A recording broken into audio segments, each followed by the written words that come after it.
It's Two Dudes with Attitudes, a wrestling podcast with your boy Ryan Enjoys Wrestling and MWO. And this is our WWE edition where we're going to talk some SmackDown, Raw, NXT. It's a jam-packed show. It was a jam-packed week. We're closing in on Elimination Chamber. So if you ready for what we got to say, you better tune in. And Ryan, as always, they better be subscribing. They better be following. They better be liking, commenting, because we are the best wrestling podcast in the world. Are you ready?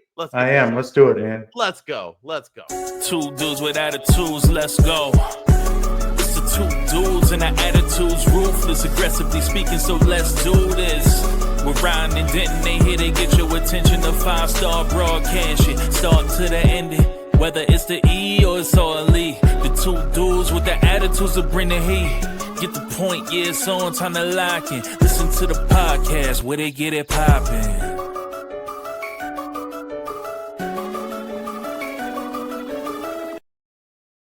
For those of you listening on Spotify or Apple Music or whatever, I gotta say, our video, that Hangman Page just sitting in a chair in front of Swerve Strickland's burning house and Mariah May just ripping Tony Storm's head open with a high heel are like the two coolest like visuals ever. And I love that it's in our video. Every single time I watch that, I'm like, yeah, that's hype. That was a good pick. I like that shit.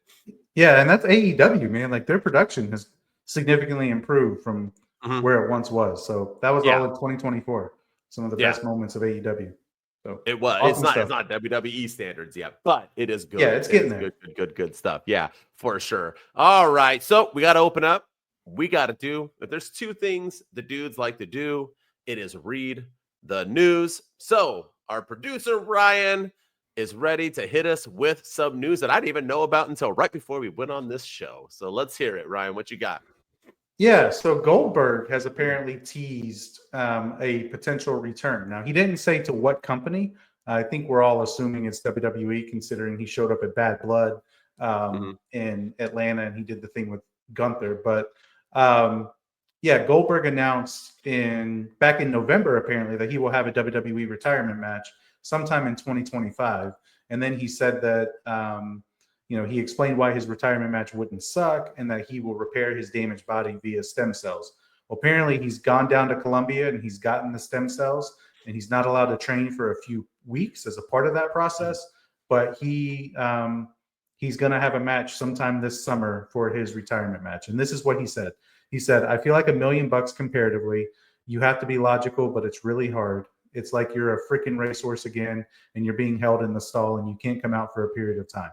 Like I say, I've got a match sometime this summer. I don't know exactly when it is, but I know it's coming up. And I know at 58 years old, I got to be in my underwear in front of everybody. And I hold a very high standard of myself. And so I need to get to work like yesterday. But the long-term benefit and the benefit for me in the ring will be much more if I just calm my ass down." And this timeline suggests that maybe this retirement match could happen at SummerSlam later this year at MetLife Stadium, which is the first ever 2-night SummerSlam event. Yeah. Or maybe Saudi Arabia sometime later this year because, he wrestled The Undertaker out there and apparently they love Goldberg out there. And he ended The Fiend's title reign in Saudi Arabia. He's about to become a champion. Yeah. Yeah. So buckle up, Cody Rhodes. You're up. But go. Kevin Owens in Saudi? Sorry to interrupt. Didn't he also? I think he did. In Saudi Arabia too? Yeah. When it's supposed to be Kevin Owens versus Chris Jericho at Mania. Yeah, and that's why Jericho went to AEW. Yeah. So Goldberg has teased a return. And this isn't Dave Meltzer reporting it. This isn't Sean Ross Sapp reporting it. This is coming out of the mouth of Goldberg. He was at some CarCast event, which is I guess it's like a convention for people that do like sports cars and stuff, and Goldberg's a big car guy, and he did an interview and he straight up said it that he's got a match coming up. So timing question is when, but it's not a matter of if, it's a matter of when, and it's gonna be later this year. I know for a fact he's a car guy. Somebody that I know who knows Goldberg and texts him on a regular basis builds his like garage where all his cars like stack on top of each other, whatever thing is called. Yeah. That's what he does for a living. So he builds those for Goldberg. That's why he hangs out with him and knows him so well. I'm like the major minority. I don't hate Goldberg. I never hated I don't Goldberg. either. I don't hold it against him with him and Taker. I mean, it wasn't all his fault. Taker should not have been wrestling. No, but neither of them. But at that moment, but the thing is that like people give Goldberg said like, oh, he 10-second matches. Oh, you can never do this. Oh, he had this many moves. Okay, well, so did Cena, so did The Rock, so did Stone Cold, so did Hulk Hogan, so did Get Over It. Like I'm excited. I think it'll be fun as long as he doesn't win a chance. Like I didn't like that with the Fiend. I didn't like him winning the title against Kevin Owens. But once again, it wasn't like he came in and said, hey, I want to win the champion. Like that's what Vince booked him. He was booked to do that. It's not his fault. So I'm all for it. Bring him back. Who would he wrestle, Ryan? Who is he going to wrestle in his last match? If this is truly his retirement match. I don't know. I mean, I could see him doing something with John Cena, two guys on their retirement tour. It's Goldberg's official last match. I don't think they've ever gone against each other. So why not do like a first time, last time type thing? But I could also see him wrestling somebody like Gunther. I mean, they teased it at Bad Blood last year in Atlanta. So I could see him maybe going after Gunther and getting some revenge, or maybe Braun Breaker. There's always that opportunity as well because of the connection with his father. So I think there's plenty of options as long as he puts the talent over. Because people are going to shit all over it. No disrespect to Goldberg. He's fantastic, but people are going to shit all over it if he wins that match and stalls somebody's momentum. He's got to win his last. It's his retirement. Yeah. I hate that wrestlers lose their retirement, and they all do, right? I feel like all wrestlers lose their last match. That's why that's why it should be somebody like John Cena. It should be somebody like Randy Orton. It should be somebody like that doesn't matter if they win or lose. But if it's like LA Knight who needs a big win and Goldberg just comes in and just squashes them, then people are not going to like it. So that's yeah. See, I don't see him wrestling another old guy because that's going to be a struggle of a match. Like him and Cena, that's going to be. I feel like Goldberg needs somebody who can carry him, like Stone Cold with Kevin Owens. But if you're going to give me an old, okay, 100%. If you're going to give me him against an old guy, though, I feel like it has to be Goldberg and Stone Cold. There was always a comparisons, their trunks, how they looked, their goatees, their bald head. But I don't think it's going to be an old guy. I think it's going to be Gunther because Gunther doesn't ask for a lot in his matches. He's gonna chop Goldberg for 10 minutes and then take a spear and a jackknife or jackhammer or whatever it's called and then be done with it. So yeah. But either way, good news, fun stuff, and it's from Goldberg. So I like it. All right, what else you got for me? I think you got two. Yeah, and then the other bit of news that broke right after we went off the air last week, but as per usual. Michelle McCool is being inducted into the WWE Hall of Fame class of 2025. And as we all know, she's the wife of Mark Calloway, formerly known as The Undertaker. And she was part of Lay Cool, one of the best women's tag teams of all time. She had a great run there with as women's champion against Mickie James. She started the whole Piggy James thing. And if you've ever heard her interview on Chris Van Fleet, she talks about that and how like she felt horrible for all the things that she said about Mickie James, but Mickie James just took it all like a champion. It was like, no, don't feel bad. Like it's helping me. By you degrading me is helping me, and it's helping you, and we're gonna make so much money off of this. So it was very well deserved for Michelle McCool. She's so far the second person to be announced for the Hall of Fame class of 2025. Triple H. We didn't talk about that either. His induction broke after we went off the air a couple weeks ago too. But Michelle McCool. This all happened on an episode of Get Up on ESPN when Triple H. Yeah, he interrupted. Mark Calloway and Michelle McCool were on there. Triple H interrupted there as they were going off the air to tell Michelle McCool that she was going to be in the class of 2025 Hall of Fame, joining him as he's going to be the headliner, of course, and she's going to probably be the next one up. So hopefully we get a spot for Demolition in there for you. I was going to say Demolition. If it's so, because we're going to be there, I'm going to I'm dressing up. I'm telling you, you're going to paint my face. Hopefully you know how. All right. And I'll borrow one of your outfits. So there you go.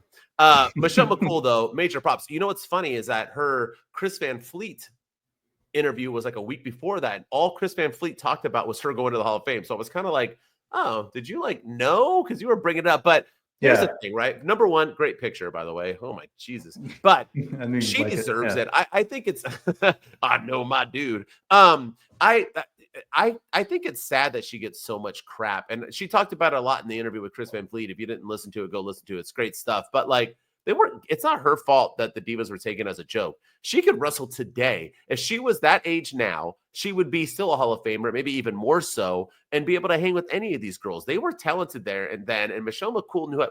The cut belt, the championship belt, her and Layla, both of them. Layla deserves to be in the Hall of Fame too. I'm sure she's like, dang it, what about me? But great, maybe they'll announce her. But great stuff. Yeah. I'm so happy for Michelle McCool completely. And after that interview too, it showed how cool of a girl she really is too. Just a human being. She's a good person. I loved it all. So yeah, props to Michelle McCool. You deserve it, girl. You were phenomenal in the Divas era. One of the best.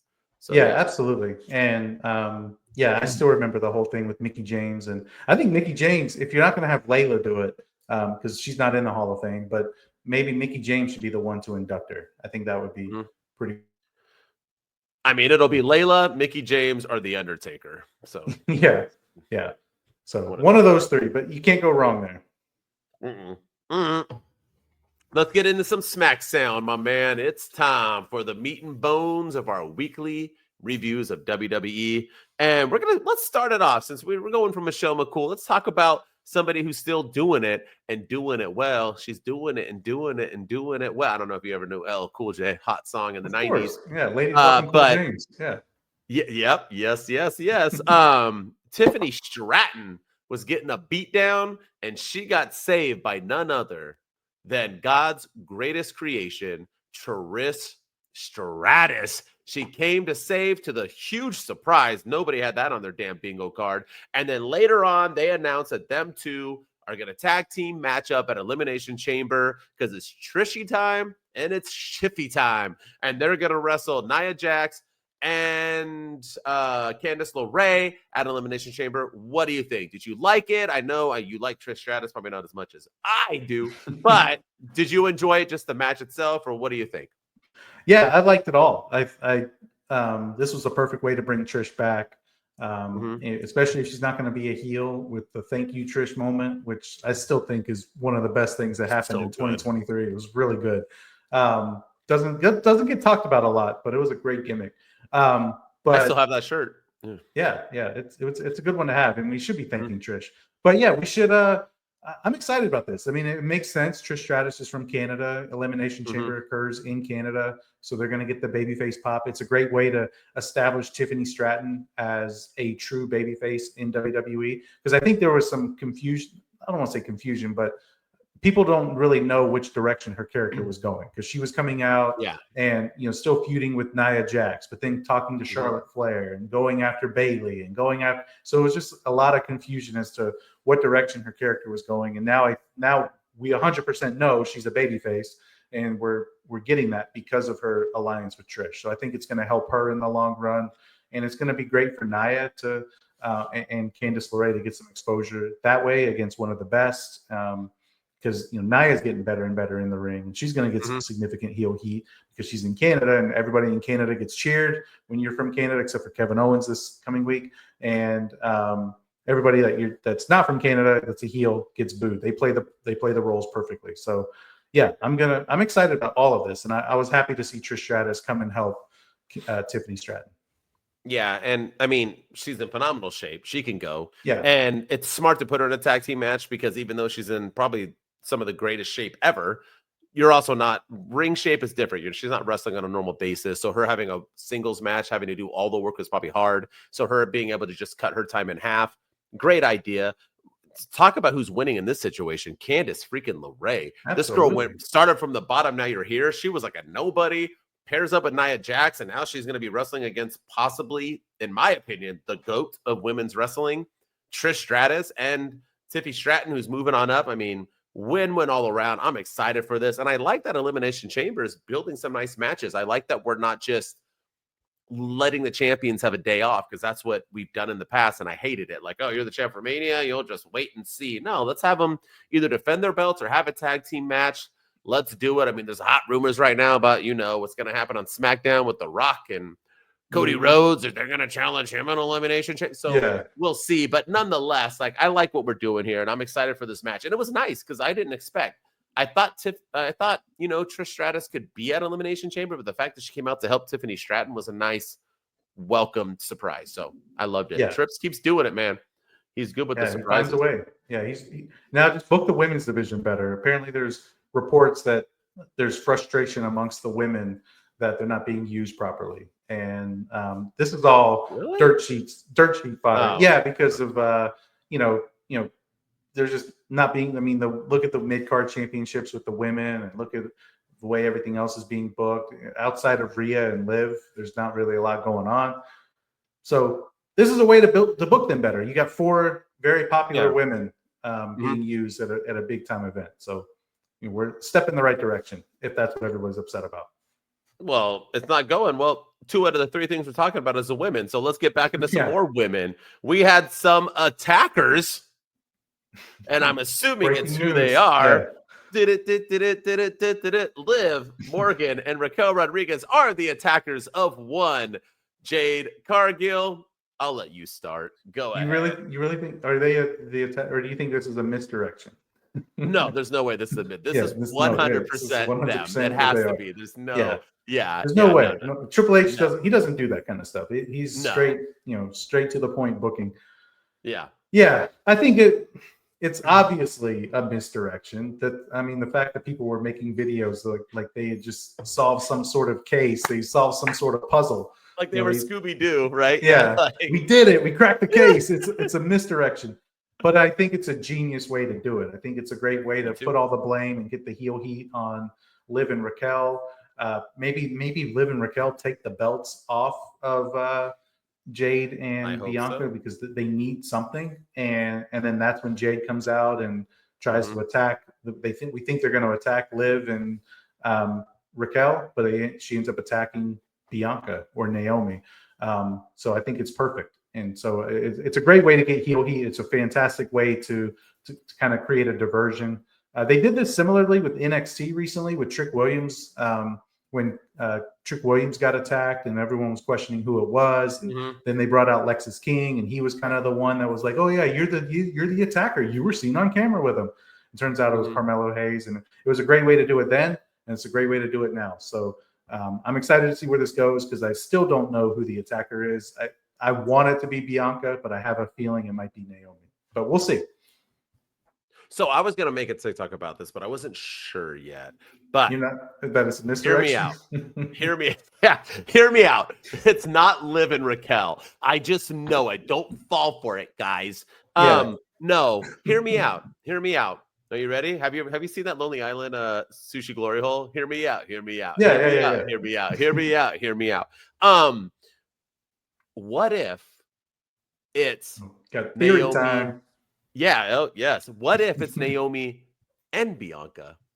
What if it was both of them? What if this Bianca, supposedly there was rumors going around by the idiots in the dirt sheet, Sean Ross Sapp and Dave Meltzer, saying that Bianca didn't like Jade Cargill because she was too green and he had to carry her. Maybe that was all, once again, fed to them because they're dumb. And it was literally building up to this thing that maybe Bianca and Naomi planned this to take her out so Naomi can get back to the title shot, to be a tag team championship that she lost when she walked out of the WWE. So this was her way of getting it back. And maybe it's both of them against Jade Cargill. I'm just saying. I mean, imagine both of them joining the Street Profits in some kind of crew right now, because it looks like the Street Profits are going heel, and one of them is sleeping with them. So, I mean, are married to him, right? More than sleeping. Yeah. I mean, I'm hopefully they sleep together. But yeah, so yeah, what do you think? No, or you think it has to be one of them? I think it's too obvious it's Naomi. I think 100% it's going to be Bianca if it's one person, just because it's too obvious that it's Naomi. They're making it too. I know there's, the dum-dums on TikTok. Like, look, I've said it since day one. I think it's too, because it's obvious. That's all they do is speak obvious. But I think it.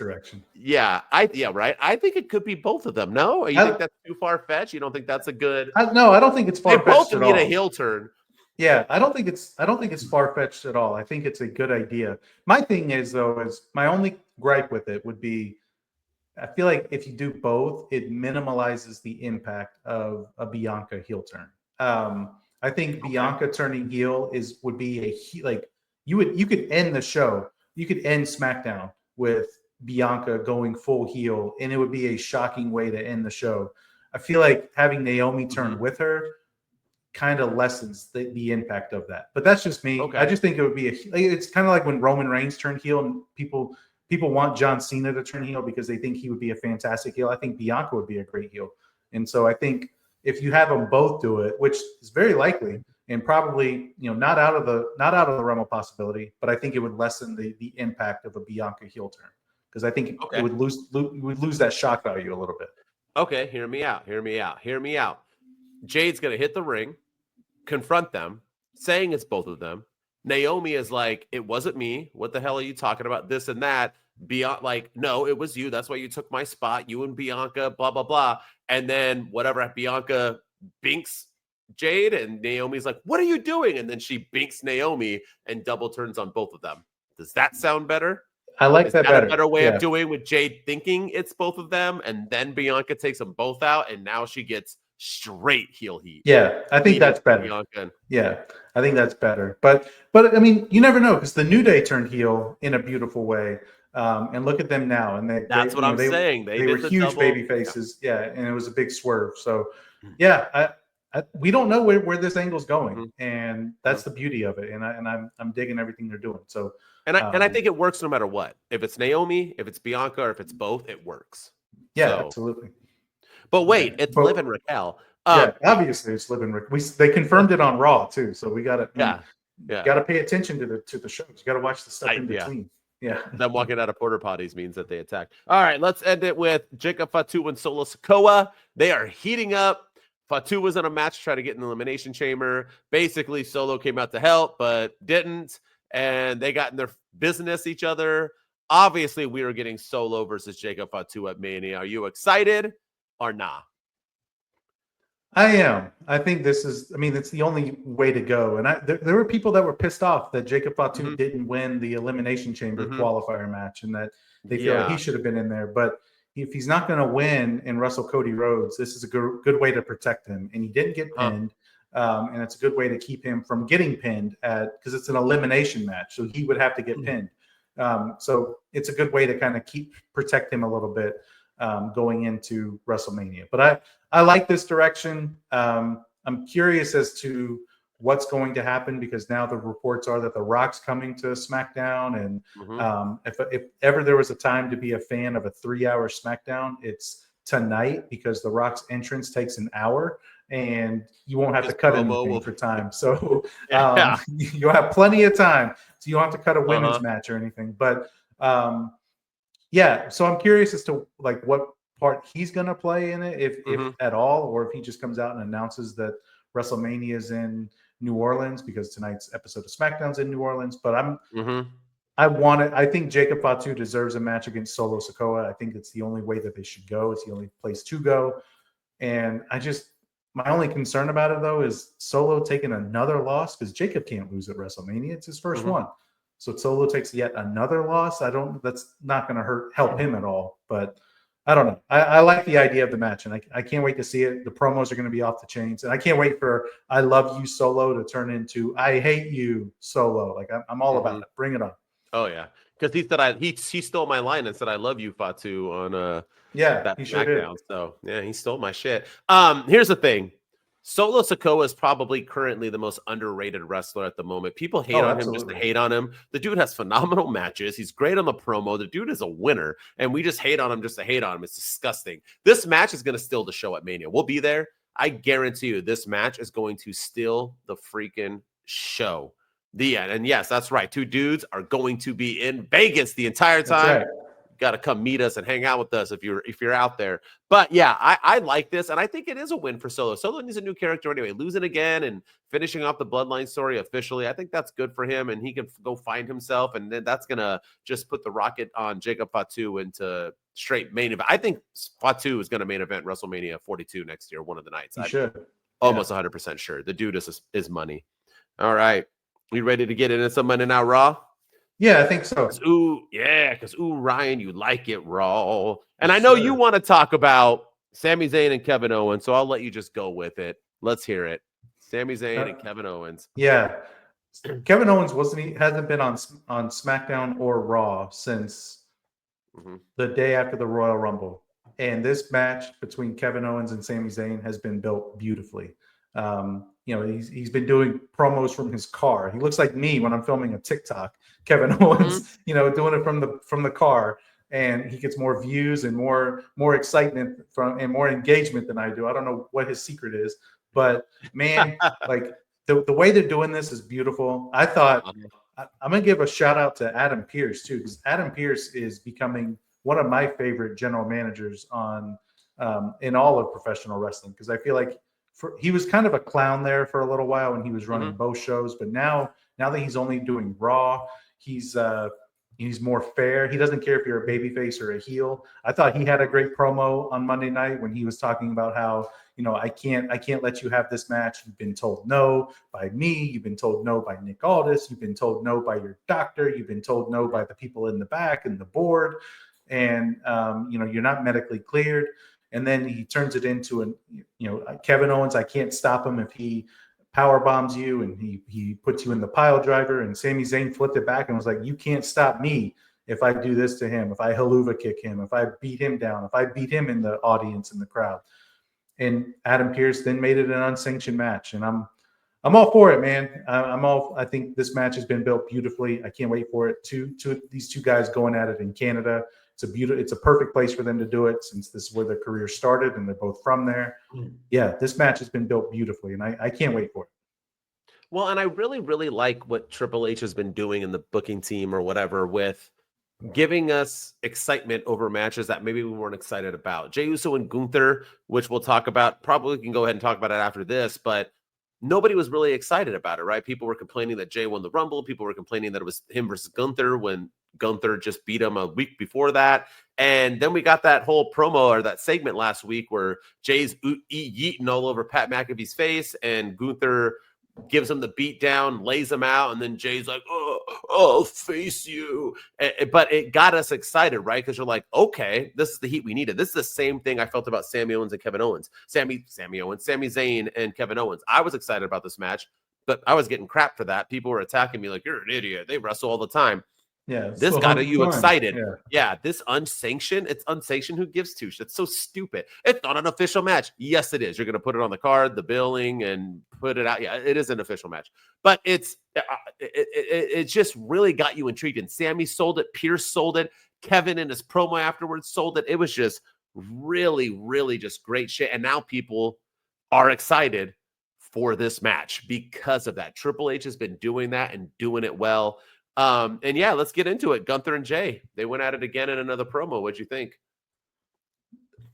This got me excited. I wasn't really feeling this match after the Rumble. I still don't know how I feel about Jay winning the Rumble, especially with everything going on since the Royal Rumble now, with The Rock coming back. And, we don't really know what direction we're going in with the Chamber, with CM Punk and Cody Rhodes and all that jazz.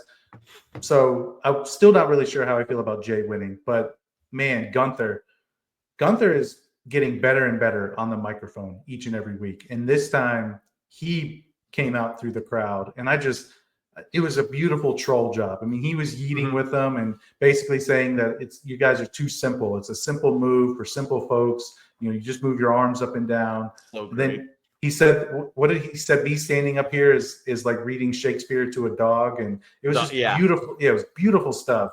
Just complete heel. And the crowd, like, you could see the crowds like were actually booing him. There was this one kid that was like getting in his face, and he was like, Boo! You could just see him like just going at it. And Gunther told him to step out of the way before something. Yeah, he was like, "Step out of my way, kid." Yeah. It was good stuff, man. It was such good stuff.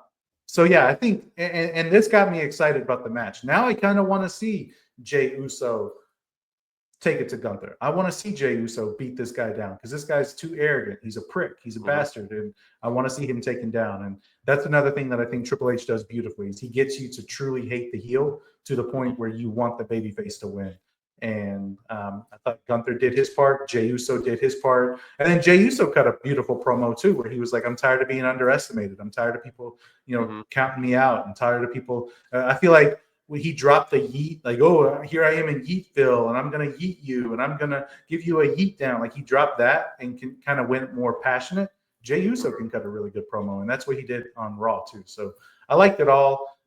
Still just kind of, I don't know if this is a main event match of WrestleMania, so I kind of, it's not gonna be. So. Yeah, especially with everything going on. So I do feel bad about that, but this was a good way to get me excited about it for sure. Yeah, I just don't.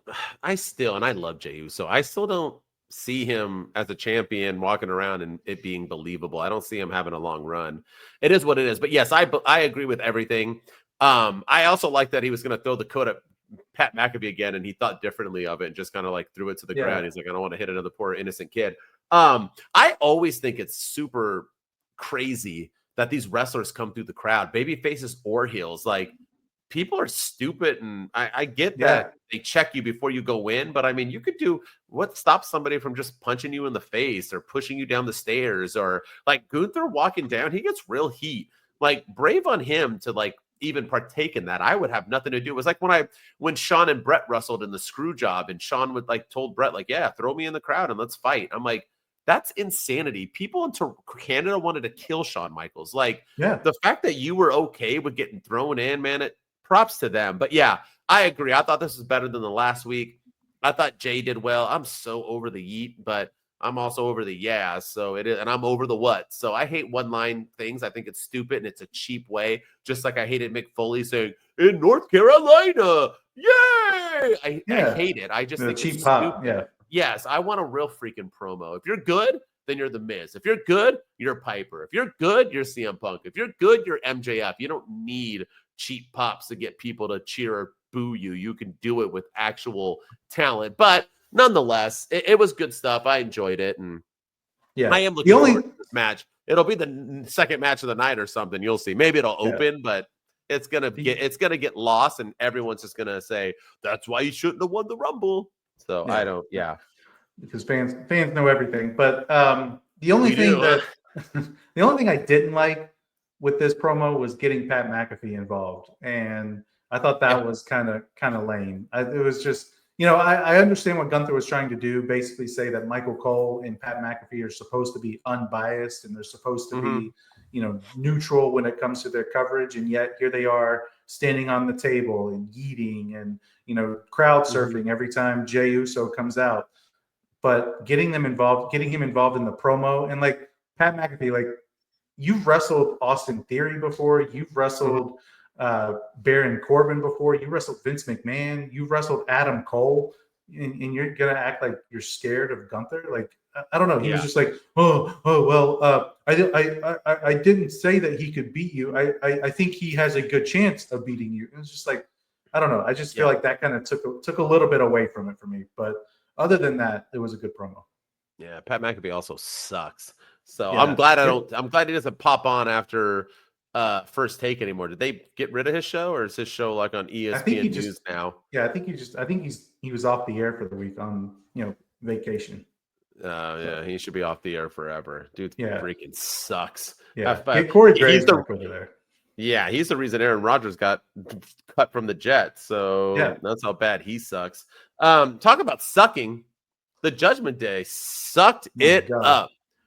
Dominic Mysterio got no offense in on AJ Styles and got completely dominated. Raquel Rodriguez lost to Roxanne Perez, which is Roxanne's a G, but come on now. And then Finn Balor lost twice against Seth Rollins in one match.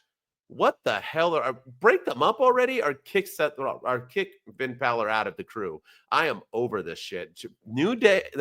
Judgment Day is so much better now since they got rid of Rhea and Damian Priest, and they just aren't using them correctly. Use them as a young core group who's trying to build up, with Carlito being that wise guy, older guy. And obviously we're going to add in a new member and get rid of Finn Balor, but I just feel like no matter who's in the Judgment Day, whether it be Edge, whether it be Damian, Rhea, Finn, Carlito, all we do is tease breakups. I'm so flipping over it. Make them a crew and let them be a crew, or break them the F up. But also, if you're going to have a faction, they can't go 0-3. We couldn't get one win. No. What did this prove? That they all sucked? When the first two lost, I literally was like, oh my God, Finn's going to beat Seth. like right on, because Nope. now who has the haha moment? None of them. They're all freaking losers. So who's you got somebody has to be better, right? Like, what the fudge are we doing here? It is awful booking, Triple H. Awful. Awful. Yeah, this is baffling to me because Triple H was part of two notable factions when he was in WWE. So you would think he would know how to book them. Then you have the Bloodline, who's been a dominant faction over the last 5 or 6 years in WWE, and he knows how to book them. But for whatever reason, he can't do the Judgment Day, and I don't understand it because like it's not like this current iteration of the Judgment Day has been around for a long time. They just started it in 6 or 7 months, and yet ever since they turned on Damian Priest and turned on Rhea Ripley, all they've done is tease breakup after breakup. Finn's mad at them for whatever reason. Liv's mad at Dom. Dom's mad at Liv. It's just and now they're losing every time. It's no fun to watch. It's boring. It is, and I'm just sick of it. The backstage set, I'm like, here we go again. They have to start winning. Kick Finn out and start winning, but don't kick Finn out and then continue to lose. I just don't get it. Who's going to be the new member? I don't know. A lot of people are saying Malachi Black, which I can see. I could see that. Yeah, he's got that gimmick and that character. But Zelina Vega's on SmackDown, so they're going to have to move over to SmackDown. Unless he wants. I mean, being on the same, they're still like they'll still be traveling. Kaiser and Stratton are on 2 different shows. True. They're dating. Yeah, it can happen. All right, let's end it. You wanted to talk about Seth Rollins, same match, going into the Elimination Chamber. We have it set. You know, what did you want to speak on that? Do you want to try to throw out a prediction or what's going to happen? Do you like this was the obvious 6 men. I mean, there's surprises. No, but I think it's still a stacked chamber.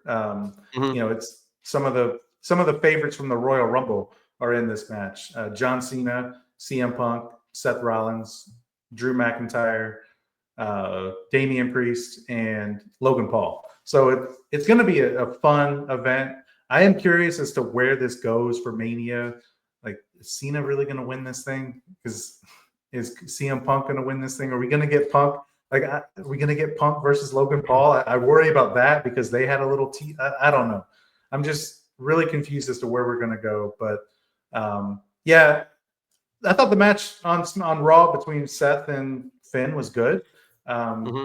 You know, it was predictable because I knew that Finn was going to lose because he always loses. Every time you want to get behind Finn Balor or Finn Balor push, WWE finds a way to let us down. But I'm excited about the Chamber. I think the match is going to be great. I mean, all 6 of these guys are entertaining as hell.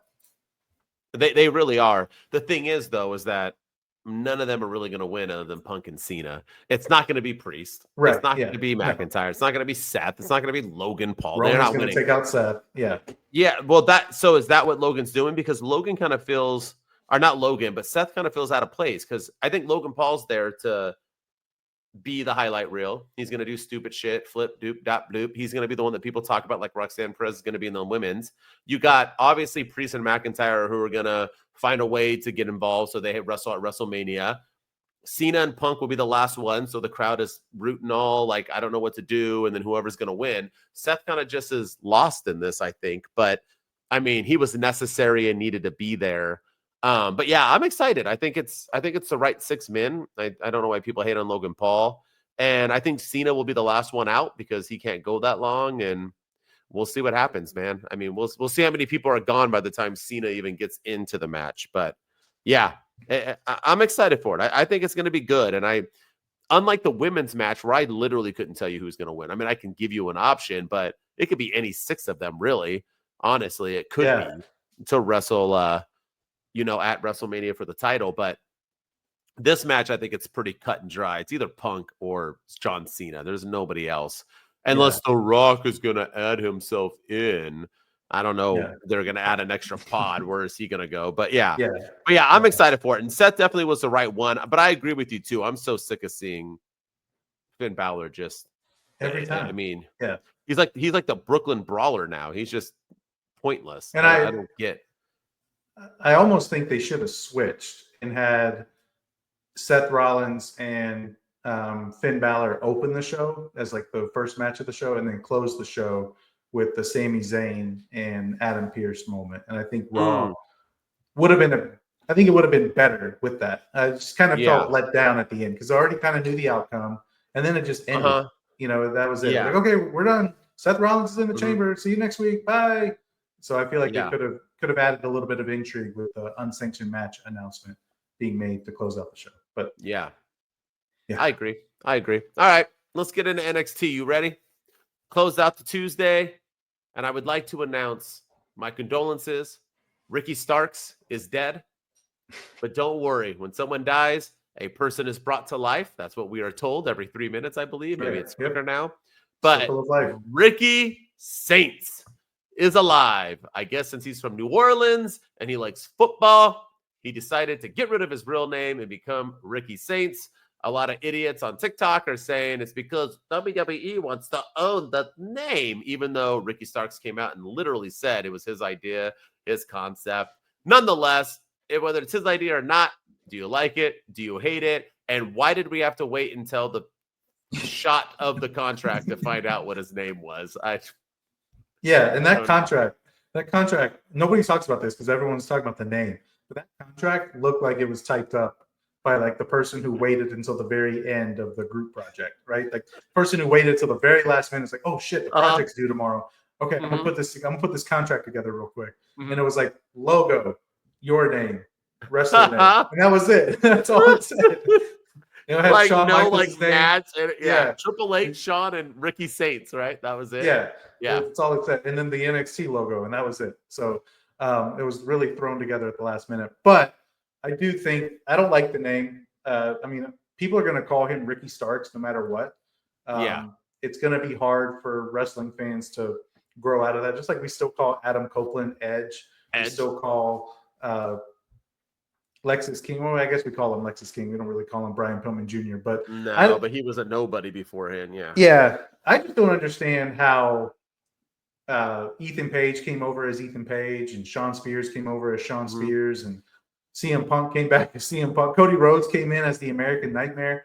You know, like he kept all that stuff, but why he didn't want to keep Ricky Starks? That's what I don't understand. That's what he's known for. That's he wasn't. That's what made him who he is his time in AEW. Unless he's trying to do like the whole like this is a new beginning, a new chapter for me type thing. But even then, I don't know. I'm not feeling the name.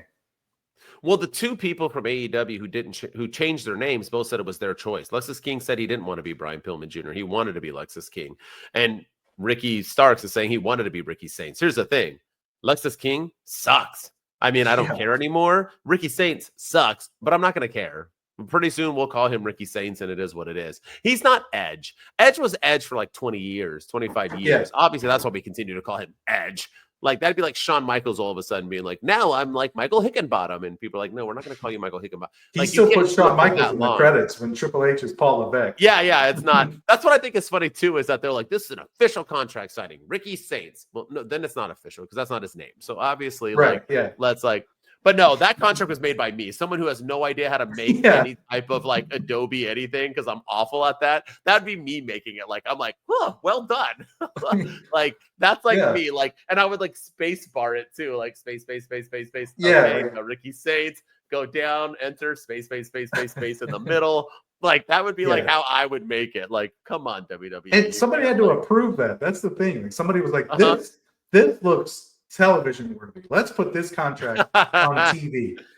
So it was just like, I'm sure that and it was folded over. I want to see what the front of it said. It probably just said like official contract or something. Nothing who knows? No, it just said contract. Yeah, contract. Page 1 or 2. But can we talk really quick because we're talking about Ricky Saints and his character or whatever? But Wes Lee, man, whose coffee did he shit in? This dude was being pushed. He was the next big. He was Carmelo Hayes. He was Trick Williams. This dude cut his hair, and they were like, "You're at, bro. All you're gonna do now is lose." This guy came out, got clotheslined and embarrassed. He just lost. Like, what the heck happened to Wes Lee, my dude? I mean, trust me, I'm all for Wes Lee versus Ricky Saints, or they're doing like a tag match, right? It's not Wes Lee. Yeah, Wes Lee either way, like Ethan Page versus Jeff. And I'm all for that. But like, what the heck, man? Like, what the hell did Wesley do? I'm just mind boggled by it. So, yeah. Weird stuff. But yeah, Ricky Saints, it sucks. You know, we all crapped on Gunther, and I don't think Walter ever worked, and Gunther's so much better. So we'll grow to like it. So I'm not going to shit on it. But I do think it's stupid. Ricky Starks is a super dope name. People are trying to say, oh, it's because of Zoe Girl. Yeah. Zoe Starks. I'm like, no, it's not. People have the same. So stupid. We have Karrion Kross and Nikki Cross on the same roster. Yeah, and people. Yeah. So dumb. We always try so hard to like, no, it's because of that. We have Braun Breaker, Bronson Reed, and Braun Strowman all on the same roster. And they all wrestle in the same match. Yeah. All right. We got an invasion type of stuff going on in NXT. And finally, I feel like we're utilizing this TNA and NXT partnership. I mean, we won't even get into Jordan Grace, whose boobie almost popped out on the CW. Did you see that? She came out in like that top. She was like fighting. Her boobie was like, I was literally like, we're about to see some boobie. Like, girl, what top did you thought that was a smart idea? By the way, she like a buff, older Sabrina Carpenter. She kind of bad. I'm not gonna lie. She is. Woof, girl, like she's got it going on, man. I like it. Yeah, I don't know. Oh my god, damn. But anyway, enough of that. But we got one Moose popping up to get into Trick Williams, Obafemi's face. And then we find out that he's going to wrestle one Lexus King. I forgot what title it's for. And then we had the No Catch Quarter Crew call out the tag team champions, but they didn't want you know who. They wanted the Hardys. And the Hardys made an X video posting saying they accept. Here's the thing, right? Ryan, I'll let you jump in. But one, I love it. Hardys back on WWE. Yes, please. Moose on WWE television. Yes, please. That dude is uber talented. But here's what I like. Both of them are going to win. Moose ain't losing to Lexus King, and the Hardys ain't losing to No Catch Quarter Crew. So you're going to have TNA superstars next week come to NXT and not only wrestle, but win? Damn, the Vince McMahon era is done. That era. Vince McMahon couldn't even let WCW win when he owned them. He owned them and still wouldn't let them win. At WrestleMania. Yes. Like he refuses to they're gonna win, and that's how you do a partnership. This is what I'm talking about. I think this is bigger than what people are making it out to be. I'm all for this, dude. I am all for it. It finally, like you said, it finally feels like the right use of this partnership, and I'm excited for it. I think Moose versus Obafemi. Sign me up, whether that's at Stand and Deliver, whether that's at Roadblock or whatever it is, the next little event that they're doing. But it's going to be great. And, I do wish that we were, and maybe we still will, get Trick Williams versus Obafemi one-on-one. I still feel like that's the match that we need to see before Trick comes up. But maybe he's not coming up anytime soon. I mean, seeing the way Carmelo Hayes is being booked, right? Maybe he doesn't want to come to the main roster. So, who knows? But I'm all for Moose. I'm all for the Hardys, and and then not only that, but Obafemi showed up on TNA television on their Thursday. They had an episode on Thursday night this week, and he went after some people, and he's gonna be wrestling on TNA television next week in a 6-man. So bring it on, man! It's good stuff. It's gonna be awesome. Didn't somebody else show up on TNA this week? Elias. Elias is back. So I thought he was in AEW. That's what the little I got duped. I got duped by the stupid dope sheets. Was it Sean Ross Sapp the moron, or was it the moron Dave Meltzer? Because one of them or both of them are idiots. I was waiting to talk to you about that. I know it's not a TNA show, but But to be fair, Elias did drop a video on X of him with the Righteous. And they're currently signed with ROH, but maybe the Righteous are on their way out, and they're coming to TNA next too. So so I think people just put 2 and 2 together that he signed, but who knows? Who wouldn't want to be part of TNA? They're just as big as AEW. There's not really much of a difference right now, currently, and you have a segue into WWE television. It's like a no-brainer if you're not there yet. But next week anyway, it'll be Moose and the System against Obafemi and the Hardys on TNA television. Dang. So that's awesome. I'm gonna tune in. System is Brian Myers, Eddie Edwards, Moose against Obafemi, Matt Hardy, and Jeff Hardy.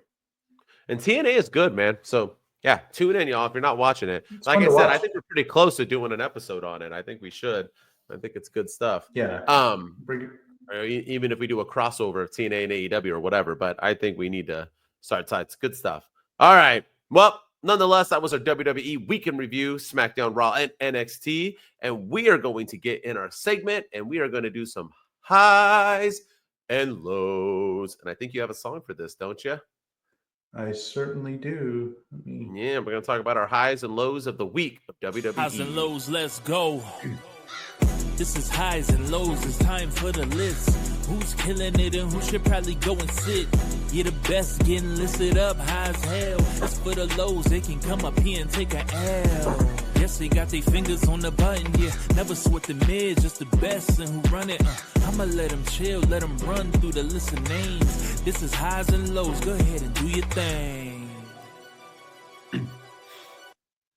All right. We're going to hit each other up with two different highs and lows. Ryan, you always get to start. What is your high for the week of WWE?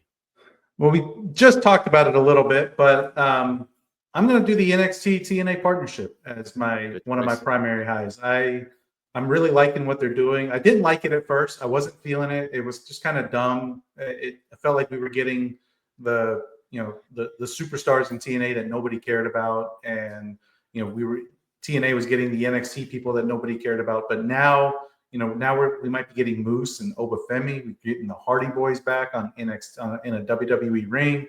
We're getting, I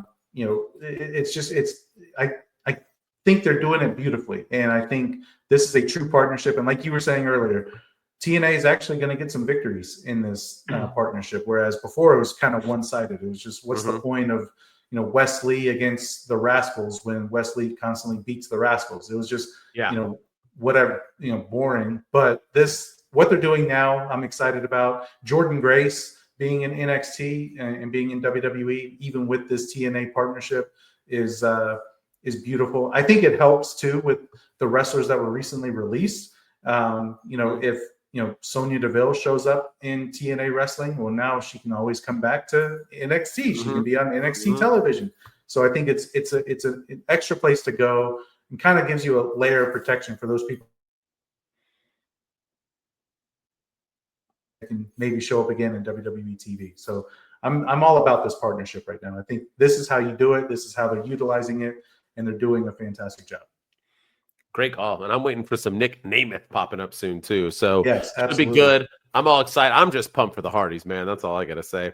All right. My high is the NXT women's division. Is there anything hotter or better right now in all of professional wrestling? I mean, we have Zara and Sol Ruka making a little cool tag team. Sol Ruka, who still, in my opinion, is the best women wrestler in NXT. We have Roxanne Perez cooking. Girls doing her thing in NXT, and then also advancing in the Elimination Chamber in the WWE, doing great things. And then the two champions, you know what I mean? And then adding in Jordan Grace, teaming up with them, and then kind of which belt is she going to take? It is just, even Fatal Attraction's getting some playing time. It is just, this women's division in NXT is cooking. I love it.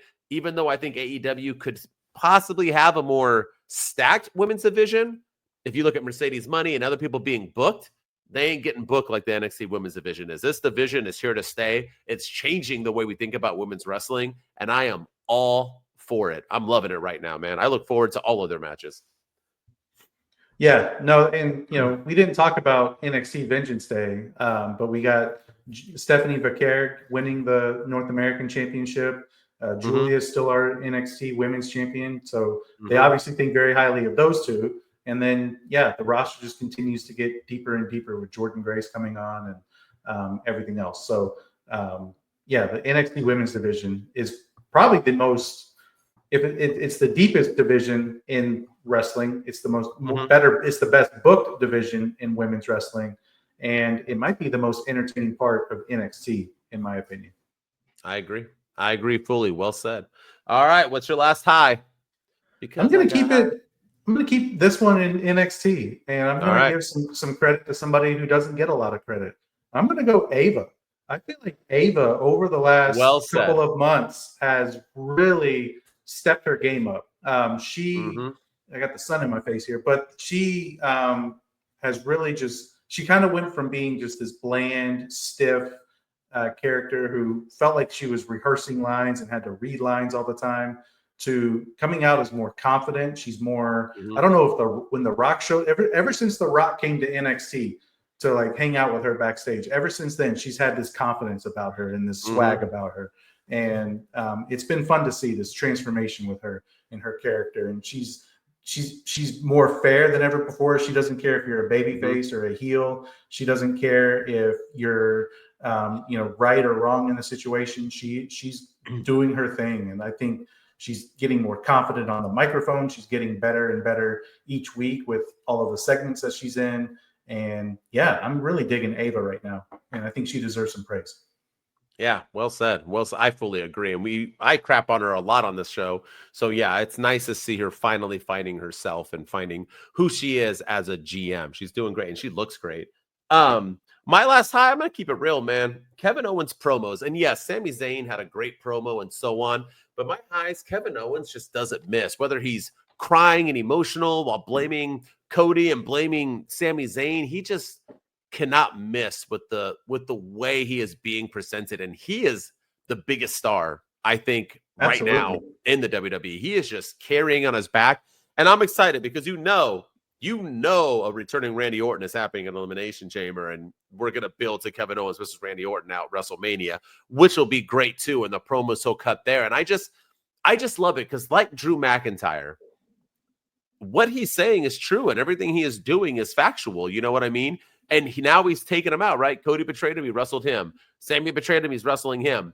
Randy's going to betray him. He's probably going to wrestle him. He's wrestling these people who are doing him dirty, but yet he's the bad guy because that's how Americans see things. And I really, really love it. Kevin Owens, no matter what. And he brings out the best in everyone. That was the best Cody's been since some points of Roman Reigns' feud with him. This is what he needed. And now Sami, that was Sami's best promo he's ever cut because you've got to step your game up when you're going up against Kevin Owens. And I love it. So my highest Kevin Owens and his promos. He just is untouchable right now. Yeah. So no, I think that's a good high to choose. And the thing I like about Kevin Owens' promo too is it was a response to Sami Zayn's promo that he got in the car. And Sami Zayn was like, you betrayed me and you hurt me, and I have a lot of pain. And Sami's like, Kevin Owens just rebuttals with, oh, I hurt you, you hurt me. Just like, oh, you're in a lot of pain. Well, what about the pain I'm feeling with your betrayal? I'm not friends with you anymore. You're the worst friend I've ever had. It was just great stuff. Everything that he's doing is just money, and he deserves a championship run before whatever this gimmick is done. And I don't know if they'll get one or not because it feels like they have everything mapped out. But if there's anybody, there's two people that deserve a title run right now in the year 2025. It's Kevin Owens and Drew McIntyre. So 100. Make it happen. Yep. I agree. All right, let's get into the lows. Who do you got? What's your first low of the week? I'm gonna sound like old man yells at cloud here, but I'm gonna go with 5-match PLEs and the timing of PLEs because I'm getting like Elimination Chamber is back to 7:00 p.m. Eastern time on March 1st. It is? Yeah, it's back to, so it's at 7:00. We just had the Royal Rumble, which started at 6:00. We had Survivor Series that started at 6:00. We've had Saturday Night Main Event started at 8:00. I know it's not a PLE, but it still counts. But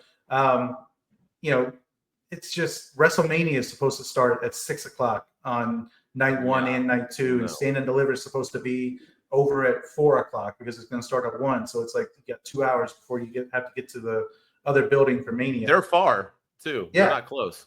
Yeah. So and then 5-match PLEs. I just feel like I don't know. We haven't defended the Women's Intercontinental Championship at a PLE. We haven't defended the Women's US title. The Rhea Ripley is challenging the winner of the somebody. She's wrestling somebody on the Raw after Elimination Chamber. I think it's Io Sky, and it's why can't you get that onto a PLE? So pick a time with these PLEs and stick to it, and let's add a couple of more matches. You can not every match. I mean, I feel like they're taking the AEW formula. Not every match has to be 35 minutes long. You can cut a couple of matches down and add get Braun Breaker on a PLE, get some exposure for Lyra Valkyria and Chelsea Green, because they deserve it. They deserve to be on pay-per-views. So put them up there and get rid of some of these, long matches that you have. I know you have the Chambers, and those are going to be long. And, Cody and Solo is going to be a long match, but there's other ways you can work around it. But so pick a day and time with the PLEs. And stick to it. Stop with the 7 o'clock. Stop with one day we're going to be on Sunday. And next time we're going to be on Saturday. We're going to be on Friday. We're going to have a PLE on Tuesday. Like, stop that and, add a couple more matches. But that's just me. Old man yells at clown. No, I think that's perfectly reasonable. I agree with everything you said. So I think they should be 8 o'clock Eastern. I think all of them should start 5 o'clock. I want to go back to Sunday nights at 8 o'clock. Yeah, that's the only times they should start at the end. It shouldn't go any earlier. It shouldn't go any later. My low of the week, I'm going to start easy. Judgment Day booking. I really don't get it. And it's been a constant. And I feel like we've always talked about it. Like I said, since Edge was in the group, since it was Rhea and Damian, to now with just Finn and Liv and Raquel, it's just always the same. Like, we don't know what to do. Like, we just need to constantly have them lose matches, and we need to constantly have them bicker. And I'm so done with it. Why have them be around this long? They got to be the most dysfunctional losing faction to have this long of a tenure. Like, they've been around for what, 2 years now, maybe longer than just 3 years now. Judgment Day, 3 years. Edge and Finn were at LA WrestleMania, so 2 years ago, 3 years they've been around. Like, and they're still doing the same old. Like, no faction has lasted this long without winning and being dominant, not bickering. This faction is the rinse and repeat. I'm over it. Get rid of them, which I'd be pissed off about, but do it. Or keep them around and have them start winning matches and have them stop bickering on a daily, weekly basis. I'm over it. Yeah, I'm done with them too. And it's to the point where I feel like Dirty Dom deserves better. I feel like he's the breakout star of the Judgment Day. Like, I mean, whenever he moves on from them, he's going to be the biggest heel in WWE. He still is, and he probably always will be. But he's the breakout star of this group, and I feel like they're holding him back. So either break them up or let him shine by leading the group or something. But yeah, they got to do something, because it's not fun to watch anymore. No, I agree. All right, your last low of the week. What you got? I'm going to go with something from NXT again. And it's not really from NXT, but I'm going to go Austin Theory and Grayson Waller and the constant teasing of their breaking up. I'm like the Judgment Day. I'm tired of it. Like, how long have we been teasing a breakup between this group? And the reason why I talked about, because they just wrestled at NXT Vengeance Day against Oba Femi, and there were all kinds of teases of them breaking up and everything going on with them. There was all kinds of allusions to a potential breakup for them. And I'm over it. Either break them up or keep them together. I feel like you should keep them together, because you need tag teams on the main roster in WWE. You kind of, it's Motor City Machine Guns, DIY, and the Street Profits on SmackDown is all you have. And then War Raiders and Alpha Academy or American Made on Raw. It's really all you got. So I feel like you need to keep as many tag teams together as you can, but stop with the constant teasing of breaking them up as well. I'm over it. Not everything Triple H and Shawn Michaels, not everything has to be a long-term, drawn-out story. It's great when you have it, but the New Day thing dragged out a little too long, and this is dragged out a little too long, and it's to the point now. The Judgment Day teasing and breaking up is dragging out a little too long. It's to a point where I don't care anymore. Just either break them up or keep them together, but stop with the constant teasing. I agree. Well said. Well said. And speaking of poor booking, my low is Carmelo Hayes. You talked about it last week in his booking. This guy wrestles anybody and loses. So we got to get him a win, right? All right, let's give him 95-year-old R-Truth, have him struggle, and then win and brag about it. I just don't see how that helped Carmelo Hayes in any way, shape, or form. And I think R-Truth is a treasure. I think he's a future Hall of Famer. But right now, that's not a win somebody needs to kind of elevate and put themselves where they are going. You know what I mean? He loses to everybody. He's like the joke of SmackDown, and then he gets a win over R-Truth, and that's supposed to like do something. And he was all about it. Like, yeah, like I'm Carmelo Hayes. I'm him. I beat R-Truth. Like R-Truth doesn't even wrestle anymore. but he wrestled against Carmelo Hayes because they had a backstage segment that made Carmelo Hayes angry. It just his booking needs to do better. This guy is a top star in all of professional wrestling, and this is what we have him doing. Come on, let's figure this out. Yeah, he not only that, but he beat Tozawa last week too. So that's right. Two jokes, not taking anything away from their wrestling abilities, because I'm sure they're fantastic and they're great, but their characters are looked at as jokes and they're looked at as comedy gimmicks, and so it's not that incredible of a feat to beat R-Truth and Tozawa in a ring. And so Carmelo Hayes' booking has been completely atrocious. It has been. All right, let's get into our favorite segment, our weekly segment, our LVD and MVDs of the week of professional wrestling in WWE. That's least valuable dude or dudette and most valuable dude or dudette. Does not mean we don't like these people. It just means that they were booked the worst or the best for this week of pro wrestling in WWE. Ryan, you get to go first. Who's your LVD of the week? It's Raquel Rodriguez, Liv Morgan, Finn Balor, Dirty Dom, and Carlito. It's all of the Judgment Day. Good pick. We've talked about them enough in this episode. We don't need to talk too much longer about them. But again, I'm over them as a faction. Either break them up or keep them together and have them look dominant. But the fact that they went 0 for 3 this week was absolutely insane. I don't know who pissed in Triple H's cornflakes and why. And not only that, but we've been teasing this whole time AJ Styles versus Dirty Dom at WrestleMania or somewhere along those lines. They had a promo battle against each other, and now it gets upstaged with Braun Breaker, and now it looks like Dirty Dom. And Dirty Dom is just kind of the scapegoat in that whole thing, and he takes the spear from Braun. It's just all of it was bad. I mean, Judgment Day should not be being booked the way that they are, and it's awful. So, Judgment Day are my LVDs, unfortunately. An unfortunately great pick. I'm going to go with the shocker. I'm going to go with The Miz. And here's why I'm going to pick The Miz. He came out and had a promo against somebody who didn't belong in the ring with him to cut promos, and that was one LA Knight. This man, I thought, looked lost in this entire promo. I think he looked stupid. I think he was fumbling his words. I think he just knows how to say, he was even like laughing at himself and some things. But The Miz is like an all-time promoter. If you told me you thought Miz was top 5 promos of all time, I wouldn't disagree. When people tell me if The Miz and MJF went up against each other, who would win, I say The Miz. The Miz is that dude, and he cut a phenomenal promo. And then he goes and jobs to LA Knight right afterwards and looks like a complete idiot. What are we doing with The Miz? Why even give him the airtime to hype himself up and talk about him being the world champion and who he is and how he's a first ballot Hall of Famer and how he's so much better than LA Knight, just to get punched a few times and pinned and look like a complete doofus and a pointless wrestler? And he's just like the resident jobber now everywhere he goes, and he deserves better. But if you're going to have him be that, then have him be that. Don't have him come out and cut a promo about how great he is and how he's this guy and how he's taking it seriously just to have him lose. It just was really, really weird to me. And that's why he's my LVD, because I just felt like he just looked like a moron. He really, really did. Like Judgment Day. Oh, we're so bad. We're so this. Then we go 0-3.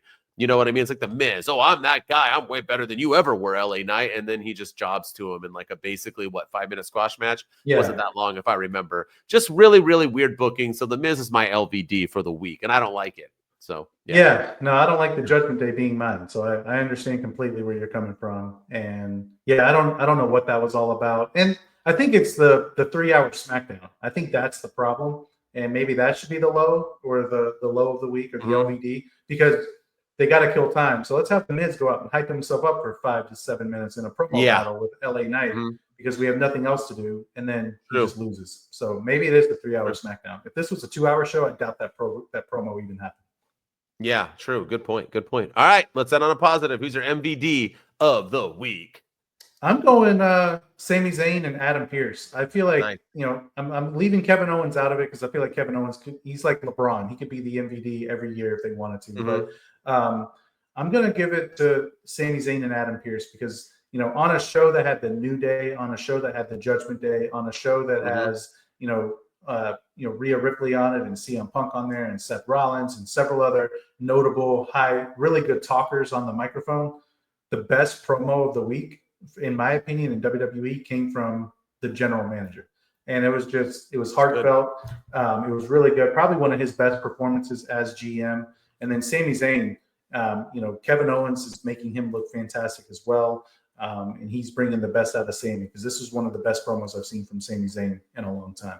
So Sami Zayn and Adam Pearce get my MVD of the week. Great MVDs. I love it. I'm going to go NXT. My MVD is one Jordynne Grace. I think she came as, being from TNA, who knows if people were going to know who she was or not. She didn't feel lost standing next to Julia, standing next to Fakir. She looked like she belonged. She looks like a threat. I don't even see either of those champions really that would beat her. I feel like she would beat both of them. That's how her presence is. She had a great match in the 6-woman tag match or whatever. She looks great. She feels like a star. She is delivering like a star. And like I said, I like her bang. She looks great. She just physically, everything about her, like, I'm watching this go and I'm like, oh my God, this might be like the next Rhea Ripley type of female wrestler moving forward. She is it. And I think it was a great, great debut for her on, her first real action as an NXT superstar. So yeah, all for Jordynne Grace. Looking good. I love it. Yeah, no, it was a great signing. And, the more I think about it, the more I think she fits on NXT more so than Raw or SmackDown. So I think it was the right decision putting her on NXT. I don't think NXT is looked at as the developmental brand anymore, with everything they have going on the side with this LFG show and this other thing that's coming on Tubi with the Underground and the indie stuff, and then the WWE ID. So I think NXT is kind of being looked at as the third brand. So it makes sense for her to be there, and she's going to kill it there. Oh, she is for sure. All right. That's our weekend review for WWE. Appreciate y'all for tuning in and listening. As always, don't forget to subscribe, follow, like, however way you're doing it. And if you want to catch me, all social media, my_wrestling_opinion. Check me out. Get me some views. Get me to 10K on TikTok. I'm almost there. I truly appreciate it. And with me, as always, is Ryan Enjoys Wrestling. Go follow me on all the social media platforms as well. Go hit us up on TikTok at 2 Dudes with Attitudes. Follow us on X at 2 Dudes PC. We're on Twitch at 2 Dudes _ with Attitudes. We're on Instagram at 2 Dudes with Attitudes _. And we're on anywhere you get your podcasts, on Spotify, Apple, and everywhere. And keep subscribing to the YouTube. We're over 1,300 followers. We want to be at 1,400 by Elimination Chamber. I want to be at 1,400 by WrestleMania. So I think it's possible to make this happen. And go listen to us on Apple and Spotify. Give us a 5-star rating and review, and tell everybody about your favorite 2 dudes on the internet. Heck yeah. 2 Dudes Wolfpack. We out. 2 dudes with attitudes, let's go. It's the 2 dudes and our attitudes ruthless, aggressively speaking, so let's do this. We're Ryan and Denton, they here to get your attention. A 5-star broadcast, shit, start to the ending. Whether it's the E or it's all E, the 2 dudes with the attitudes that bring the heat.